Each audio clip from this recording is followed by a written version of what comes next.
Amém. Quero convidar você a abrir a sua Bíblia em Efésios. Efésios, capítulo 2, versículo de número 8.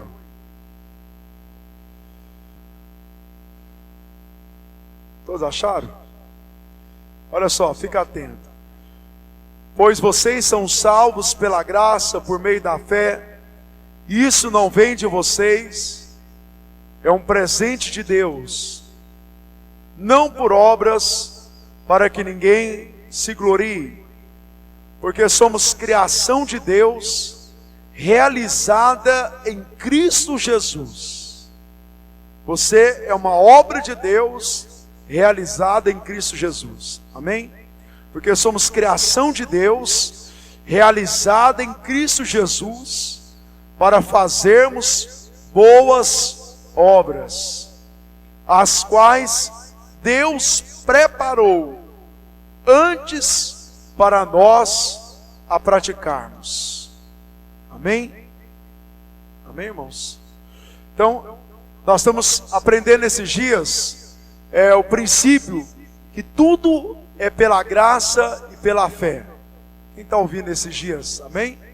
Tem 3 semanas que nós estamos ouvindo de Deus que tudo é pela graça e pela fé. No versículo 8 e 9, você já ouviu semana passada sobre eles, que nós fomos salvos pela graça e pela fé. E o versículo 10 fala que nós fomos criados em Cristo Jesus para realizarmos boas obras. Amém? Então, você não foi salvo pelas suas obras, mas você foi salvo para fazer boas obras. Amém? Você entendeu isso? Então, você foi salvo para praticar boas obras. Mas a boa notícia é que nós estamos aprendendo com o Senhor nesses dias, que as boas obras, eu lembro que quando me converti, havia uma certa pressão dentro de mim para praticar as boas obras, né? E talvez você não compreendeu ainda, a verdade é que esse mesmo versículo fala que Jesus já realizou as boas obras para você. Então, as boas obras que você pratica, não foi você que fez, mas Cristo fez e está realizando ela através de você. Deu para você entender isso? Deu para você compreender a diferença? Então, olha só, a boa obra que você está praticando, aqui está dizendo que Ele realizou as boas obras. E como é que nós vamos praticar as boas obras?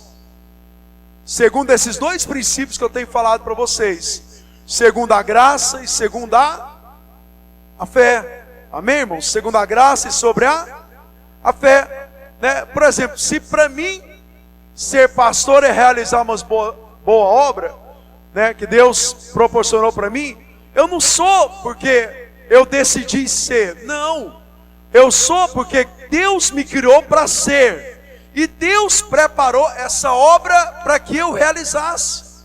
Então, olha só, aí você compreende, né, como que acontece as boas obras através de você. Então é muito importante você entender que você nasceu para as boas obras que Jesus já realizou para você e para através de você também. Ok? Amém? Quando você entende isso, aí você não vive aquele tormento de ter que fazer algo. Não, você só tem que, olha só, acreditar que aquilo que você vai fazer, Deus já fez, e agora você simplesmente pela fé, mediante a graça de Deus, você vai realizar aquilo. Compreendeu esse princípio aqui? Então, por exemplo, pregar o evangelho para mim não é um tormento mais, porque as pessoas que Deus quer que através de mim seja salvo, Ele já realizou essa boa obra. Eu simplesmente vou lá pela fé e, olha só, crendo que Deus já realizou. Semana passada converteu 30, se não me engano, 31 pessoas nos 3 cultos. No culto de manhã teve uma experiência muito assim forte que eu tive com Deus, Tem uma menina, ela é meio ruivinha, ela vem no culto de manhã. E eu não sei o nome dela. Ela já veio algumas vezes. Na hora que ela passou por mim, Deus falou comigo, ela vai converter hoje. Deus falou comigo. Aí na hora que eu estava orando aqui por conversão, ela estava aqui na frente. Quem realizou essa boa obra? Cristo realizou essa boa obra. Eu simplesmente criei que haveria a realização dessa boa obra em Cristo Jesus. Então você foi criado para as boas obras, amém? Vamos dizer bem forte, diga, eu fui criado. Vamos lá, irmão, mais forte, vamos lá. O Lauro, meu amigo, está aqui, amém? Vocês vão decepcionar, eu não vai passar vergonha e me perde o meu amigo não, né? Amém? Então, vamos dizer bem forte, diga, eu nasci para as boas obras, amém? Então você nasceu para as boas obras. Eu quero mostrar, mediante essa palavra, o versículo de João capítulo 10, versículo de número 10. Eu tenho aprendido muito com esse versículo. João capítulo 10, versículo 10 diz assim: o ladrão vem apenas para roubar, matar e destruir. Aí Jesus diz: eu vim para que tenha vida e a tenha plenamente. Então eu vim para que tenha vida e a tenha plenamente. Esse versículo está falando o seguinte: que o Deus completo mora de forma completa em você, para manifestar a vida completa dele em você. Você entendeu? O Deus completo mora de forma completa dentro de você, para realizar a vida completa dentro de você. Compreendeu isso? Você entendeu o que o versículo está querendo dizer? O versículo está dizendo, irmãos, que Deus tem uma obra completa a ser realizada dentro de você. Você está lembrado lá que você vive as boas obras pela graça e pela fé? Então olha só, aqui esse versículo fala que Jesus, ele habita dentro de você de forma gratuita, para que você aproprie da vida completa que Deus tem para você. Aí você pergunta assim, pastor, mas por que muitas pessoas não vivem a vida completa? Porque o Deus completo habita nela. Por que ela não vive a vida completa? É porque essa pessoa, ela não entendeu, e ela, olha só, ela não se posiciona mediante a fé a respeito da vida completa. Porque, olha só, não seria incoerente Jesus falar que ele veio para trazer vida completa. Esse veio é morar dentro de você, não é vir na terra não, é esse morar dentro de você. Então seria incoerente Deus falar que ele veio para morar na vida dele de forma completa e para manifestar a vida completa. Então seria incoerente Jesus falar isso, se ele não tivesse vida completa para nós. Dá para você entender isso aqui? Jesus não falou isso aqui só para motivar os discípulos dele para caminhar, não. Toda a palavra de Deus é uma realidade de Deus para nós. Você entendeu isso? Toda a palavra de Deus é uma realidade de Deus para nós. Então qual que é a realidade de Deus? Que Deus tem uma vida completa para nós. Então a vida completa que Deus trouxe através de Cristo para dentro dele, porque olha só, como é que ele vai viver a vida completa? Por meio de Cristo que está dentro dele. Amém? O Tiaguinho aqui, Cristo habita nele. Então o Deus completo habita dentro dele. E esse Deus completo quer que você, olha só, se posicione mediante a fé, olha só, a respeito da vida completa. Então você precisa crer que Deus, ele tem para nós vida completa.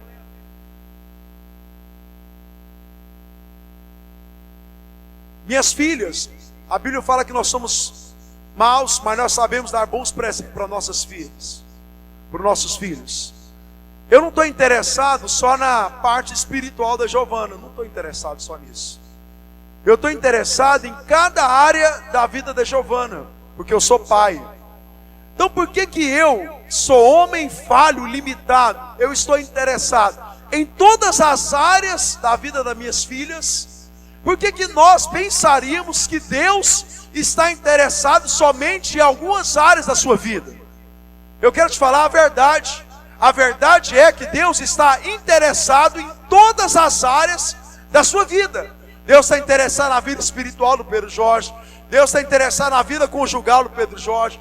Deus está interessado na vida emocional do Pedro Jorge, na vida financeira do Pedro Jorge. Deus está interessado na área, ministerial. Deus está interessado em cada parte que está envolvendo a vida do Pedro Jorge. Então Deus é um Deus que está interessado em todas as áreas da sua vida. Está compreendendo isso aqui? Então Deus, Ele quer, Ele deseja que você, olha só, se posicione a sua fé na graça de Deus. Então a vida completa que você vai viver é simplesmente porque você crê na graça de Deus. E qual que é a graça de Deus? Cristo habitar dentro de nós. Essa é a graça de Deus. Qual que é a graça de Deus? Cristo habitar dentro de nós. Então esse Deus completo, Ele habita dentro de você. Ele está dentro de você. E esse Deus está interessado em agir em todas as áreas da sua vida. Deus não está interessado só em agir através de vocês, não. Deus também está interessado em agir na sua vida. É importante você entender isso. Esses dias eu ouvi irmãos, o que tem de frase que parece ser legalzinha, mas não tem nada a ver com a Bíblia. Eu fico assim, e tem muito crente que cai nesse negócio, né? Eu vi uma frase assim, eu não sei aonde, que fala assim: para Deus você não perde dinheiro, para Deus você perde, eu acho que saúde, acho que alguma coisa assim. Parece bonito, né, a frase, não é? Oi? Para Deus você trabalha e ganha. Aí eu fiquei pensando no meu relacionamento com meu pai. Imagina eu na casa dos meus pais. Irmãos, quem me supriu todos os anos, até o dia que eu fui casado, quem foi que me supriu? Quem foi que me supriu, irmãos? Meu pai e minha mãe. Se meu pai e minha mãe me abençoou financeiramente, o meu Deus, o meu Pai Celestial, também não está interessado em nos abençoar financeiramente, não? Querido, deixa eu te falar, Deus, eu vou repetir de novo, Deus está interessado em todas as áreas da sua vida. Deus está interessado em todas as áreas da sua vida. Jesus disse assim: tudo que nós pedimos, crendo, receberemos. Então se você pede algo espiritual, crente, você recebe. Você pede algo emocional, crente, você recebe. Mas se você pede algo profissional, você também recebe. Está entendendo isso aqui? Por que eu quero falar isso? Porque eu quero falar de provisão financeira com os irmãos.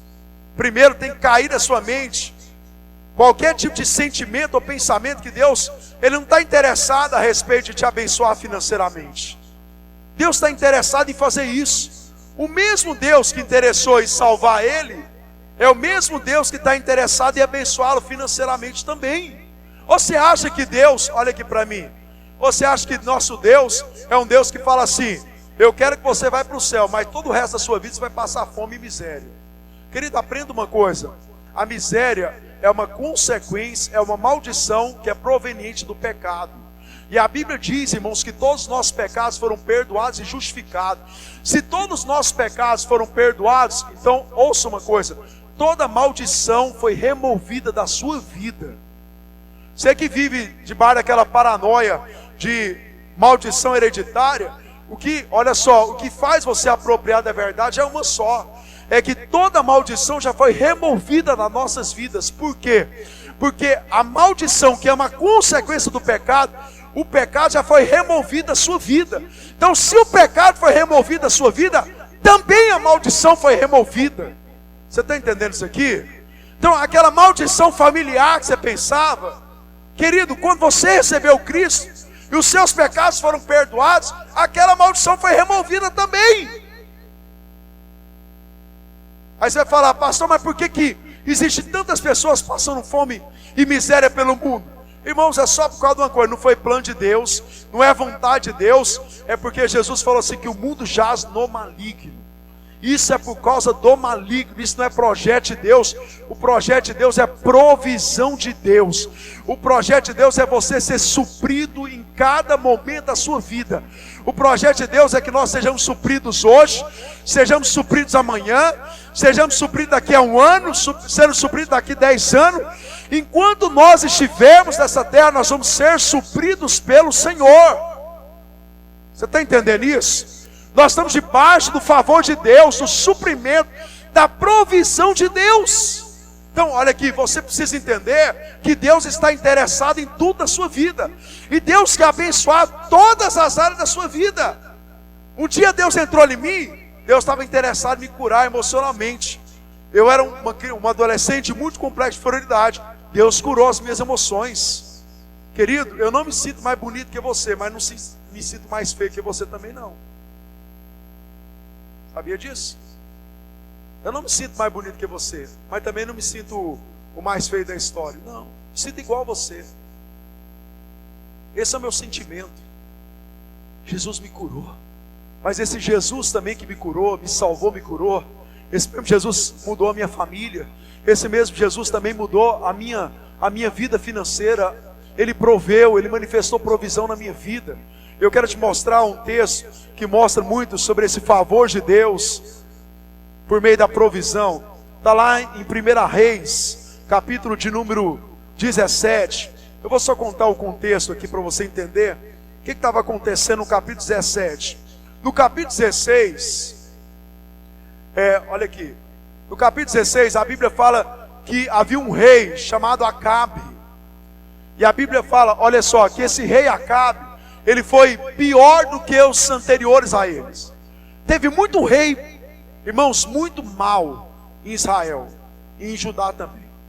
Mas Acabe foi pior do que todos eles. E a Bíblia fala que Acabe casou com uma mulher. Quem lembra aí? O pessoal da salinha, né? Da tia Zé, ele vai saber sobre isso. Ele casou com quem? Jezabel, né? Paulo César ali foi bem discipulado, né, Paulo César? Então ele casou com Jezabel. Jezabel, ela servia um deus pagão. E Jezabel, juntamente com Acabe, perseguia os profetas. E Elias era da época de Acabe e de Jezabel. E um dia, né, Jezabel decidiu perseguir Elias. Só que nesse intervalo, nesse período, Elias chegou diante do rei, imagina. Ele chegou diante desse rei perverso e disse para ele assim: se você for perceber a história de Elias, Elias sempre foi um homem de muitos confrontos. Entendeu isso? Às vezes o homem de Deus vai ter que confrontar. Ele sempre foi muitos confrontos. E um dia ele chegou diante do rei Acabe e disse assim: rei, eu vou liberar uma palavra, e não haverá chuva mais enquanto eu não liberar novamente outra palavra. E a Bíblia diz que conforme a palavra de Elias, porque essa palavra de autoridade não é só para Elias. Nós que somos a igreja, Jesus diz que nós recebemos todo o poder e autoridade nos céus e na terra. Ele nos deu essa autoridade. Então Elias, mediante essa autoridade, disse para o Acabe: olha, não haverá chuva enquanto eu não liberar novamente chuva sobre a terra. E a Bíblia diz que foi conforme a palavra de Elias. E durante esse período de não chuva, 3 anos de não chuva, a Bíblia fala que houve grande fome sobre aquela região. Então, olha só, a região toda começou a sofrer, porque não havia chuva, consequentemente não havia abundância de água, então não havia colheita, não havia plantação, e as pessoas, com o passar do tempo, perderam o estoque de alimento. Mas interessante, irmãos, que Deus sustentou o profeta o tempo todo, amém? O tempo todo houve provisão de Deus. Deixa eu te falar uma coisa para você, algo que tem muito a ver com o Brasil. Irmãos, o Brasil pode estar em crise, mas a igreja sempre vai ser suprida pela provisão de Deus. Irmãos, o povo de Deus, ele nunca recebeu promessa de Deus a respeito de riqueza, mas o povo de Deus sempre recebeu promessa de Deus a respeito de provisão, de Deus suprir você o tempo todo, independente da situação. Então eu quero dizer para os irmãos que Elias foi suprido pelo Senhor. E eu quero dizer para você que Deus também supre você. Você vai ver o capítulo do versículo 1 até o versículo de número 6. Elias fugindo de Acabe e de Jezabel e consequentemente o exército dele. Elias ficou no local, e naquele local havia um riacho. Irmãos, aí você fala assim, mas o riacho é normal, né? Querido, além do riacho, Deus enviou corvos, que eram pássaros, para alimentar Elias todos os dias. Irmãos, Elias foi provido pelo trabalho dele. Elias foi provido pela graça de Deus. Hoje pela manhã Deus me falou assim, olha aqui para mim, presta atenção nisso aqui. Deus me falou isso aqui pela manhã. Todo homem que prospera pelo seu braço se torna arrogante e soberbo. Todo homem que prospera pelo seu braço se torna arrogante e soberbo. Mas todo homem que prospera pela graça de Deus, ele se torna um homem gracioso e agradecido. Olha aqui, deixa eu te falar uma coisa. Tome muito cuidado com os ensinamentos que você tem ouvido a respeito de prosperidade. Querido, internet está cheio de ensinamentos de prosperidade. Mas eu quero advertir você a respeito de uma coisa. A maioria são ensinamentos de prosperidade mediante o seu braço. Eu quero te falar uma coisa. Deus não chamou você para prosperar, olha só, mediante os seus braços. Deus chamou nós para prosperar mediante a graça de Deus. Sabe, homens que prosperam segundo os seus braços, sabe o que eles se tornam? Homens arrogantes. Eu falei para vocês, é aquele homem que bate no peito e fala assim, tá vendo? Essa casa aqui foi eu que conquistei. Tá vendo o trabalho que eu tenho? Foi eu, que conquistei. O que ele está fazendo? A glória é minha. Agora, homens e mulheres que prosperam pela graça de Deus, meu irmão tem prosperado muito. Deus tem prosperado meu irmão. Mas sabe o que é bom ver no Bruno na prosperidade? É que todas as vezes que ele conversa comigo a respeito do que Deus está fazendo financeiramente na vida dele, ele fala uma coisa: Júnior, Deus é bom demais. Querido, o Bruno veio para a igreja Bom Pastor e ele vivia de cesta básica. O Bruno veio para a igreja Bom Pastor. Estou falando da igreja Bom Pastor, não pensa que eu estou falando de nós, não. Ele veio para cá, irmãos, ele vivia de ajuda, mendigando, irmãos, praticamente o sustento próprio. Querido, Deus fez tantas coisas nesses anos na vida dele. Querido, Deus está dando a graça para ele terminar de construir a casa dele. Esse dia nós conversando, irmãos, Ele é poderoso para fazer infinitamente mais do que pedimos ou pensamos. Sabe o que eu fico mais assim, mais me deixa, assim, vislumbrado com o que Deus está fazendo na vida dele? É que a prosperidade que provém da graça, ela te faz se tornar uma pessoa melhor. Pessoas que prosperam segundo os seus braços, irmãos, se tornam pessoas arrogantes e egoístas. Porque nós temos como igreja aprender que prosperidade tem muita diferença de acúmulo de riqueza. A terra ensina você a ter acúmulo de riqueza. A terra não pode te ensinar a prosperar, porque a prosperidade de Deus é proveniente da graça e do favor de Jesus Cristo na cruz. E quando você prospera assim, sabe o que você faz? Você se torna uma pessoa melhor. Você se torna mais grato. Você consegue compartilhar o que você tem, sabe por quê? Porque o que você tem você não merecia, e o que você tem foi simplesmente um presente de Deus. E você fala: como que eu recebo um presente e não pode presentear outro? Está dando para você entender o que Deus quer ensinar para nós? Está dando para você compreender o que é a provisão de Deus na sua vida? Então Elias foi movido, irmão, dessa provisão o tempo todo.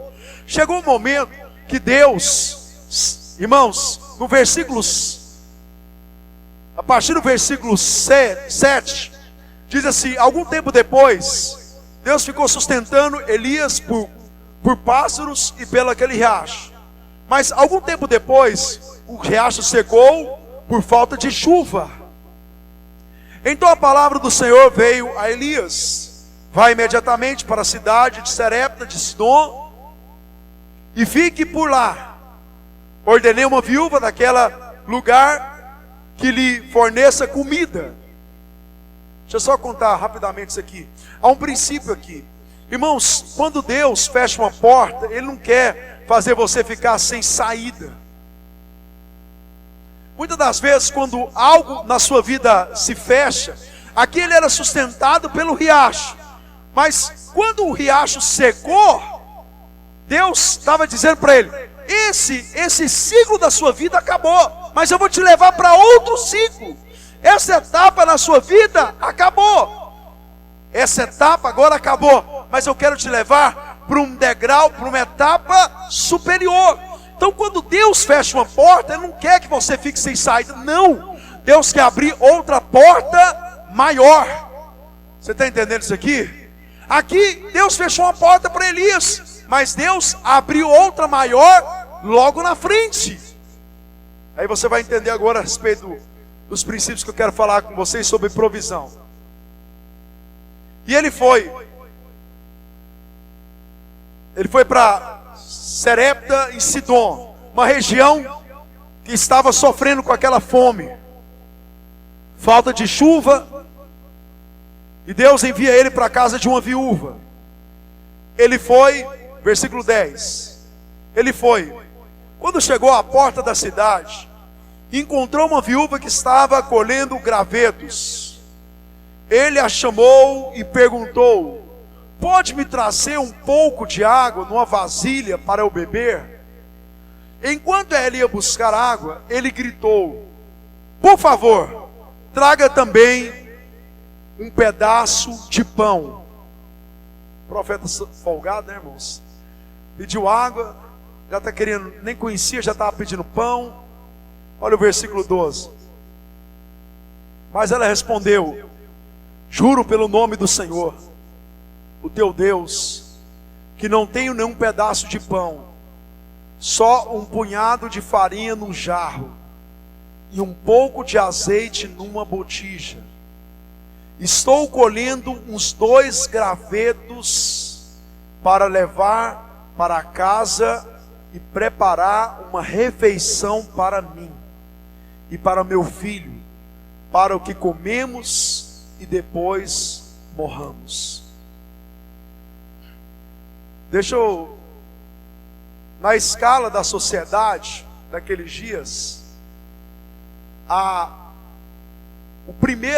os primeiros a sofrer com qualquer tipo de crise financeira eram as viúvas. Da escala da sociedade, a mais frágil de todas as escamas da sociedade era a viúva, né? Por quê? Porque naquela época as mulheres eram dependentes 100% do homem. Então se o marido morresse, então o que acontecia? Alguém deveria assumir aquela mulher. Se caso ninguém assumisse aquela mulher, o que aquela mulher ia acontecer com ela? Ela ia viver da ajuda, da esmola que a sociedade daria para ela. Presta atenção. Então ela vivia dessa esmola. Mas como a sociedade, né, o habitat dela estava em crise financeira, ninguém poderia ajudá-la. Então aquela carga financeira cairia primeiro nos mais fracos. Continua sendo assim, não é, irmãos? No Brasil não é assim, não? Hã? Quem sofre com a crise financeira? É o que está lá no topo? Não, querido. É o grande escalão aqui embaixo. Então naqueles dias, aquela mulher foi... O grupo de viúvas eram os que sofriam mais e o que sofria primeiro. Então aquela mulher estava numa situação financeira de quê? Que a última comida, eu sei que muitos aqui já passou por dificuldade, mas talvez nenhum de nós passamos com a dificuldade de dizer: olha, nós passamos a situação de ter a última refeição e amanhã já não sabe o que vai acontecer e vamos todos morrer de fome. Eu já passei por situação, irmão, de não ter carne para comer. Na minha infância aconteceu isso. Mas eu era bom no arroz e feijão, irmãos. Eu lembro da minha mãe. A mãe um dia fez uma... Ela não gosta que eu fale disso não, né? Ela... Depois vocês não contam pra ela não. Nós não tínhamos o que comer, aí ela fez mandioca com melado. Irmãos, eu caí pra dentro da mandioca com melado. Nunca mais comi mandioca com melado. Tem gente que fala que come, eu comi só aquela vez. Mas essa mulher não tinha mandioca com melado amanhã, ela só tinha o pão para fazer hoje. E o que ela esperava depois? Era a morte. Mas olha aqui, irmãos, por pior que seja a situação, irmãos, sempre haverá uma intervenção de Deus. Você crê nisso? E essa intervenção de Deus não é por causa das suas obras. Essa intervenção de Deus é por causa da graça de Deus. Essa intervenção de Deus é por causa do favor de Deus na sua vida. Querido, naqueles 46 minutos do segundo tempo, irmãos, olha só, haverá uma intervenção de Deus. E essa intervenção de Deus não é por causa, olha só, das nossas obras. Essa intervenção de Deus é por causa da obra de Jesus Cristo na cruz. Porque a obra que Jesus fez na cruz nos abençoou com a salvação e com as demais bênçãos nas nossas vidas.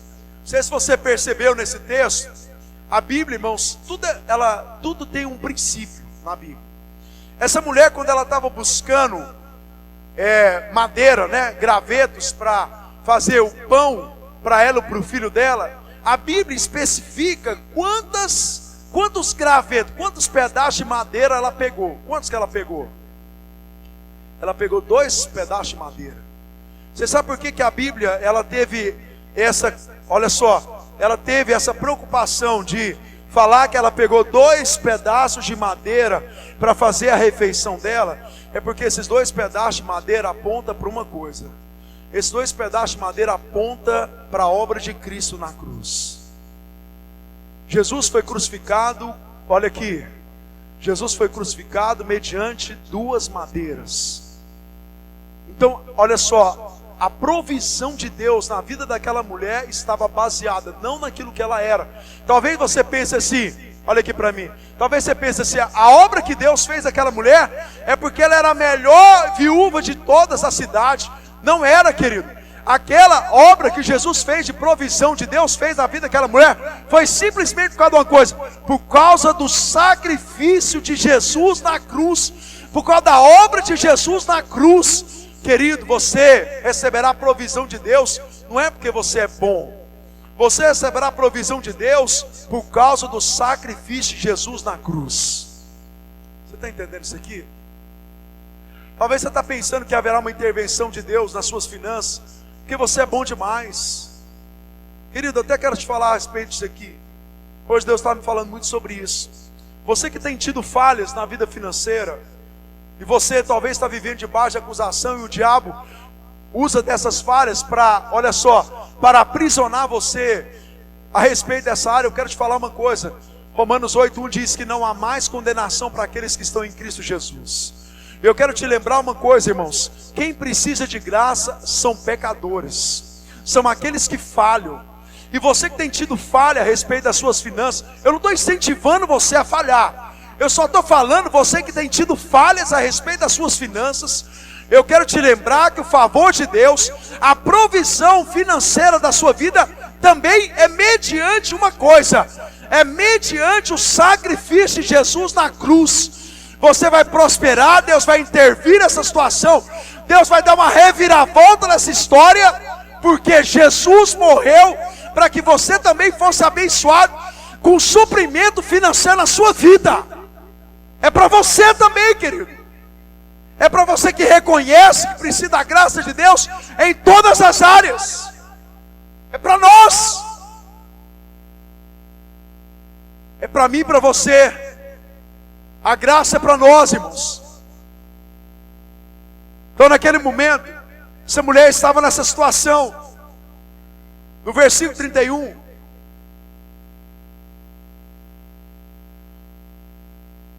Elias, porém, lhe disse: não tenha medo. O que Jesus falou para aquela mulher? Por que Elias falou para aquela mulher: não tenha medo?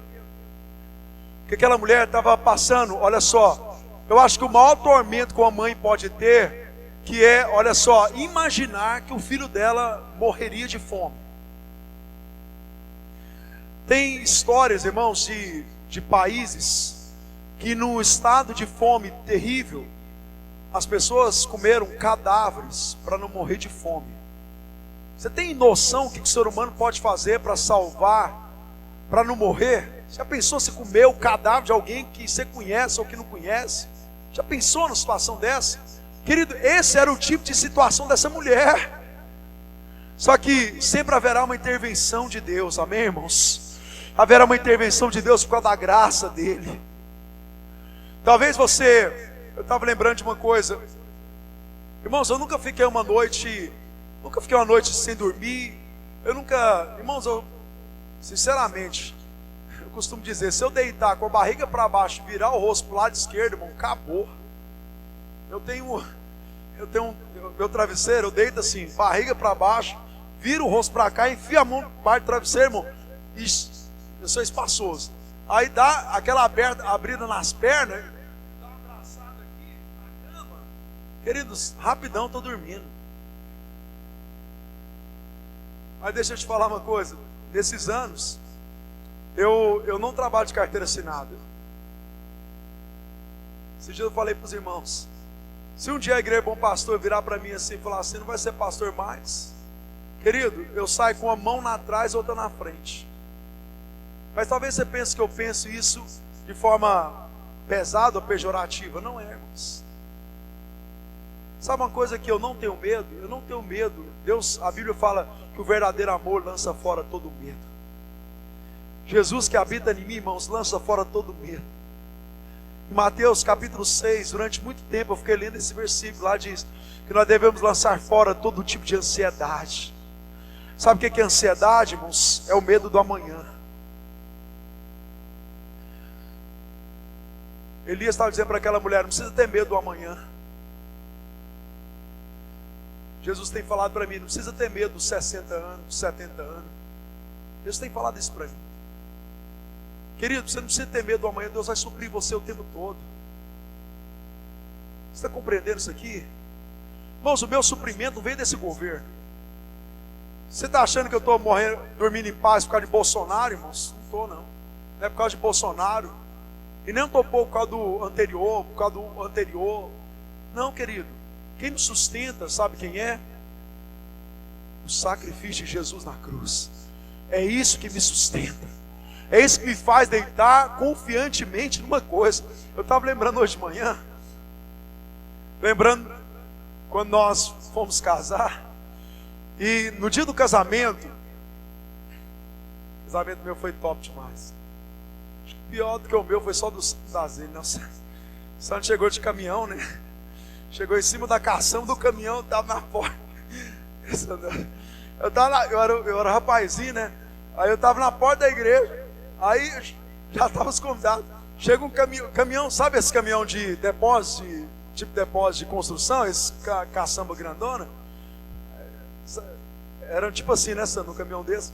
Aí o Santo chega, a gente olha, o caminhão para, o Santo pula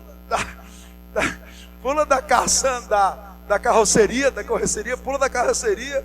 Aí ele chegou assim, falando, nossa, esqueci meu sapato lá na faculdade, eu tenho que buscar meu sapato e tal. Isso quase na hora do casamento.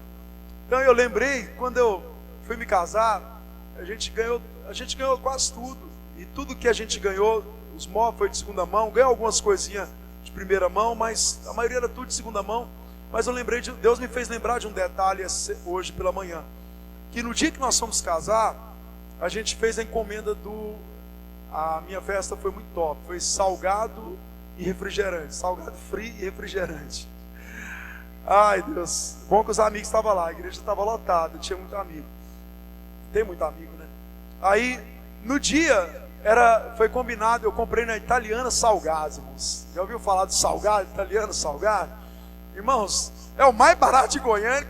Aí eu fui comprar o salgado, e o combinado é o seguinte, pagar na hora da entrega. Eu lembro que o cara, se eu não me engano, ele combinou comigo que ia entregar às 5 horas da tarde o salgado. Irmãos, a festa foi umas 9, 10 horas da noite, imagino. E não esquentou o salgado não, tá? Então imagina o nível da festa. Aí naquele dia era para me pagar o salgado. Irmão, se eu não me estou enganado, era em torno mais ou menos de 400 ou 500 reais salgado que era para pagar. Aí eu combinei de pagar, só que deu no dia do casamento do sábado, eu não tinha um dinheiro para pagar o salgado. Deus estava me lembrando disso hoje. Eu não tinha um dinheiro mesmo. Aí eu acordei por volta de 5 horas da manhã, eu oro 6 horas da manhã aqui no templo. E eu acordei 5 horas da manhã e eu lembrei que eu tinha que pagar o salgado naquele dia. Aí eu comecei sentado, deitado na cama mesmo e orando. Aí eu não orei com desespero, né? Nossa, o que vai acontecer? Eu não vou conseguir pagar. Não, estava orando, falando com o Senhor. Deu 6 horas da manhã, pouco antes das 6 eu levantei, vim aqui para o templo. Cheguei aqui, a igreja nossa não era desse jeito. A igreja nossa, o templo era até aqui, ó, até nessa coluna aqui. Aqui no fundo era um barracão, que as salas eram aqui, a sala de criança. Então tinha uma sala de lá, uma sala de cá, e aqui no meio era o escritório do pastor João Carlos. Tinha uma mesa mais ou menos nesse local aqui, ó, mais ou menos nesse local aqui. Quando eu cheguei, aí a primeira coisa que o João Carlos falou para mim assim: Júnior, tem um envelope aqui. O irmão, eu nem sabia, eu nem conhecia o irmão, na verdade. Hoje eu conheço bem o irmão Almiron. Ele é esposo da pastora Edna. Na época, irmão, você nem sabia quem que era ele. Aí ele falou assim: o Almiron mandou um envelope para você. Aí eu falei: é? Aí eu peguei o envelope, ele me entregou o envelope, eu abri o envelope.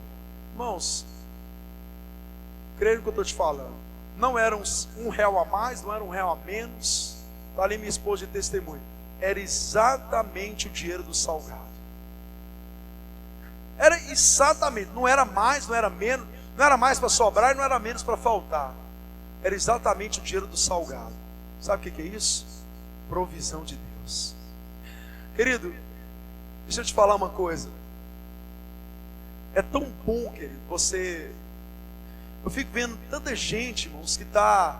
Deixa eu te falar uma coisa, prosperidade, quando o seu casamento, quando rouba o seu casamento, rouba o seu ministério, isso não é prosperidade, isso é maldição. Esse dia eu falei com uma pessoa, um rapaz, ele falou para mim que estava trabalhando em 3 empregos. Querido, isso não é bênção de Deus. Isso não é bênção de Deus. Isso vai destruir o casamento. O cara trabalha quase 20 horas por dia. Como é que vai ter relacionamento conjugal? Como é que vai ter obra de Deus, querido? Isso não é bênção de Deus, não. Isso não é provisão de Deus, não, irmão. Isso é maldição. Sabe uma coisa que eu tenho ficado grato ao Senhor? Que, irmãos, que nós prosperamos não é com o peso dessa terra, nós prosperamos pela provisão de Deus, pelo favor de Deus, sabe, pela manifestação de Deus. Talvez você está aqui, você está pensando: pastor, mas eu estou na situação, já não tem mais jeito. Eu estava lembrando que o Bruno, teve um período que ele estava perdendo o lote dele, já estava com mandado judicial para perder o lote, querido.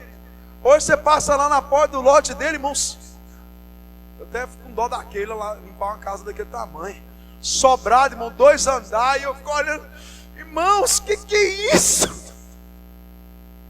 O cara não prosperou, irmão, porque ele era o cara que trabalha. Irmãos, o Bruno, com todo respeito, meu irmão, o Bruno era muito ruim de serviço.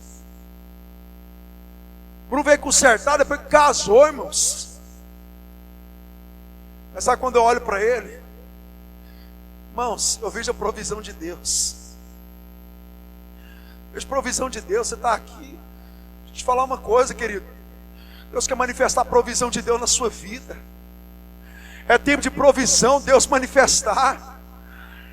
A Bíblia fala, Davi falou assim: eu fui novo e agora sou velho, mas eu nunca vi um justo mendigar o pão.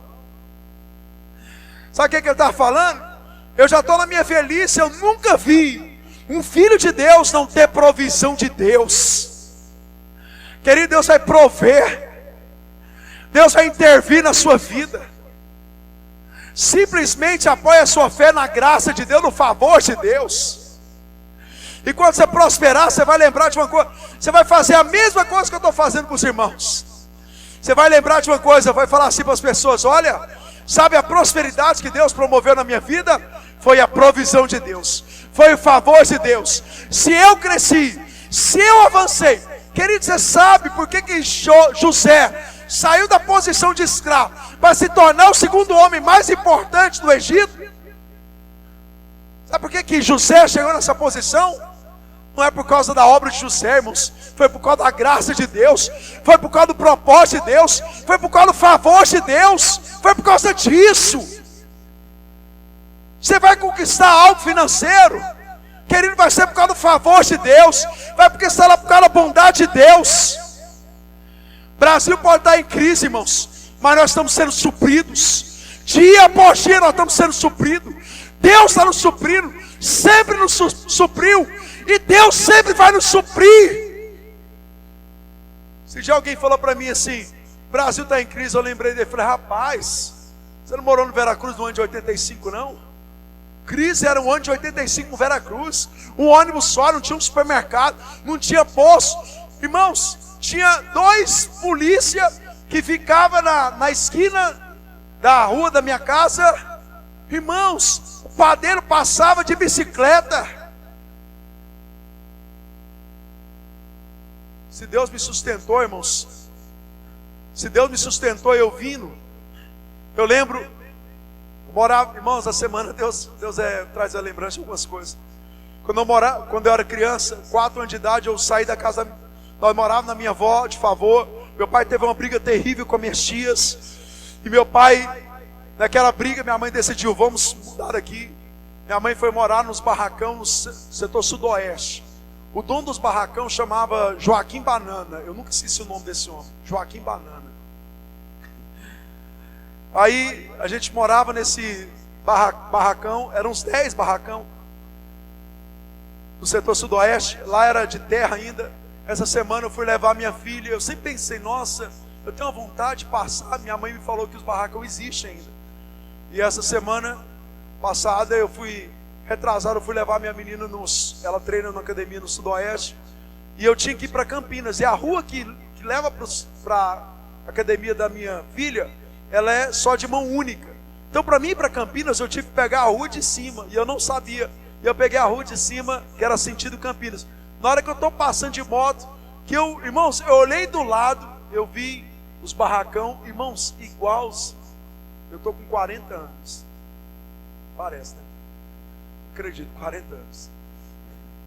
Eu vi os barracão, irmãos. Hoje a rua lá ela é bem larga, umas lojas bonitas, mas eu acho que os 10 barracão tá do mesmo. O muro dessa altura, os portãozinhos, a área das casas é mais ou menos dessa altura aqui, ó. Tá igualzinho. Aí eu passei lá nesse barracão, eu parei, voltei, parei, fiquei contemplando os barracãozinhos. Querido, se Deus me tirou do sudoeste, nós viemos de favor. Meu pai trabalhava na fábrica, fazer tijolo, cerâmica, do primo dele. Nós viemos do caminhão emprestado do primo dele. Eu em cima da caminhonete, do caminhão, vindo com aquelas traeiras, em cima do caminhão. Eu lembro até hoje, eu tinha um amigo meu que era vizinho, eu lembro até hoje. Ele tinha uma fantasia do Batman. Irmãos, eu sonhava com aquilo. Aí eu vi, olha só a cena, eu vindo do caminhão, olhando para o menino assim, ele era loirinho, pequenininho. Aí eu chorando porque eu estava indo embora longe do meu amigo. Vim para o Veracruz, foi deixado aqui no Veracruz. No ano de 85 não tinha nada. Querido, se Deus me sustentou naqueles dias, você acha que Deus vai me sustentar até o final da minha vida? Você acha que Deus sustentou você até hoje? Você acha que Ele vai sustentar você até o final? Querido, sustentou você. Deus me sustentou no projeto Bom Pastor, irmãos. Grande parte dos primeiros anos, salário mínimo. Muitos meses sem receber, Deus me sustentou naqueles dias. Querido, a minha prosperidade, a sua prosperidade, não é obra nossa. É uma obra de Cristo naquela cruz, é o favor de Deus. Aí você vai falar, pastor, mas eu trabalho, é por isso que eu prospero. Querido, o seu trabalho é um favor de Deus, é a misericórdia de Deus, é a graça de Deus. E Deus te dá a oportunidade de ter saúde para trabalhar, para que você reconheça que o seu trabalho, o seu salário é uma obra de Deus, é uma prova do amor de Deus sobre a sua vida. Não é para você se ensoberbecer e achar que você prospera, que você trabalha, que você é bom. Não, é para você reconhecer uma coisa: foi o favor de Deus, foi a misericórdia de Deus, foi a graça de Deus, foi por causa da cruz de Jesus que Deus me salvou e tem me prosperado, tem agido ao meu favor, tem me suprido. Vai faltar nada, querido. Vai faltar nada, nunca faltou e nunca vai faltar. Elias diz para aquela mulher o seguinte: não tenha medo, vá para casa e faz o que eu disse. O que Elias disse para ela? Mas primeiro faça um pequeno bolo com o que você tem e traga para mim. E depois faça algo para você e para seu filho. Quero te falar uma coisa: quando Deus desafia você a semear, não é para roubar o pouco que você tem, é para multiplicar de forma sobrenatural. Irmãos, é para a abundância da provisão de Deus acontecer na sua vida. Elias disse para aquela mulher: imagina, querido, é por isso que a Bíblia fala que a fé, irmãos, a palavra da cruz é loucura para este mundo. Elias vai lá na casa de uma mulher que está passando fome, tem o último pedaço de pão para fazer para o filho, e Elias fala: esse pedaço você vai dar para mim. Isso é loucura, irmãos. Mas essa mulher não saiu da posição da fé. Ela pegou o pão dela, entregou para o profeta, entregou para aquele homem de Deus. Olha a consequência, olha a promessa. Pois assim diz o Senhor, o Deus de Israel: a farinha da vasilha não se acabará, e o azeite da botija não se secará, até o dia que o Senhor fizer chover sobre essa terra. Ela fez conforme Elias lhe dissera, e aconteceu que a comida durou muito tempo. O que ela fez, irmãos? Ela semeou um pão, e ela comeu durante muito tempo. E não somente ela, mas ela, Elias e o filho. Para Elias e para a mulher e sua família. Pois a farinha na vasilha não se acabou, e o azeite na botija não se secou, conforme a palavra do Senhor proferida por Elias. Só quero desafiar você nessa noite, só uma coisa, irmãos: apoie a sua fé na graça do Senhor. Do mesmo jeito que você tem apoiado a sua fé na graça do Senhor para ser salvo, apoie a sua fé na graça do Senhor também para ser suprido financeiramente. Você está entendendo isso? Suprido financeiramente. Querido, o João Paulo, ele é professor. Deus vai suprir ele através dessa profissão todos os dias. O Tiago é marceneiro, Deus vai suprir ele como marceneiro todos os dias. O Alan trabalha, é dono de uma loja de ar-condicionado, uma empresa de ar-condicionado. Deus vai suprir ele todos os dias. Você que é dona de casa, Deus vai suprir você como dona de casa. Você está ouvindo isso aqui? Você vai prosperar. Você que cuida da sua casa, Deus vai usar você para abençoar a sua casa. E através de você, você vai ver suprimento de Deus, você vai ver poder de Deus, você vai ver a graça de Deus. Esse Deus que salvou você também vai te suprir todos os dias. Todos os dias. Todos os dias. A graça de Deus e a fé te supre. Querido, apoia a sua fé no favor de Deus. Eu tenho repetido isso incessantemente com os irmãos desses dias. Amém?